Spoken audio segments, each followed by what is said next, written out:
Hey everyone, in this video I'm just going to show you quickly how to improve the water pressure on your Moen shower head if you're not happy with the water pressure you're currently getting. So I'll just show you quickly what mine looks like now before improving it. A little bit hard to tell unless you're here in person, but that's an idea of what it looks like before we take out the rate limiter, the flow rate limiter, and we'll show you again after we get it out. First thing you need to do is get your shower head down. All you have to do is twist this right here counterclockwise, and you'll be able to just pull this entire assembly off of the shower arm.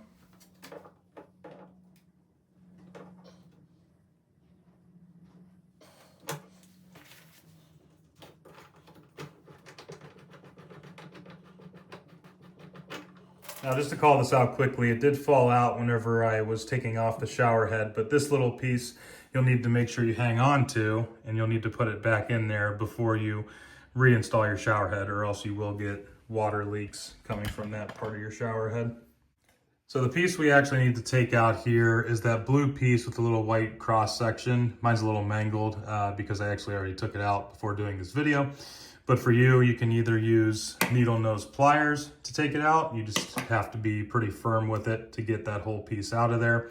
Or an easier way is to take this nut off. And then you can actually take this piece off completely. And then instead of trying to pull it out from this side, which is difficult to get leverage on, you can actually just poke something through this side and then just push it out, which is much easier. So I just need to get something that will poke through that hole.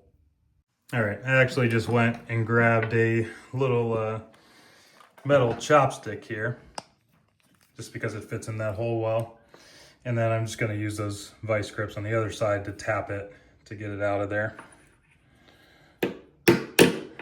Okay, that came out pretty easily. And that's the piece there that has been limiting your shower pressure. So you just take that and take it out of there. All right, now we just need to reassemble everything back together without this piece.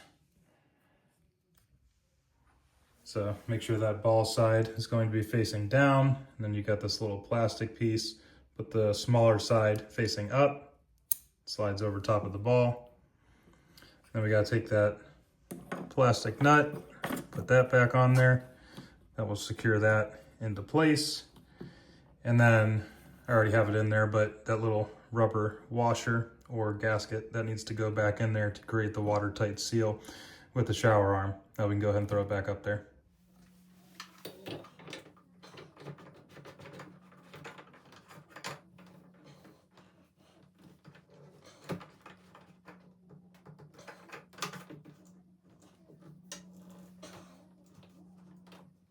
All right, now we can go ahead and turn that water back on and compare the water pressure to what it was before. Okay, definitely a lot stronger now. Maybe you can tell by the stream, but I can definitely tell here in person it is coming out much better. That's all you have to do.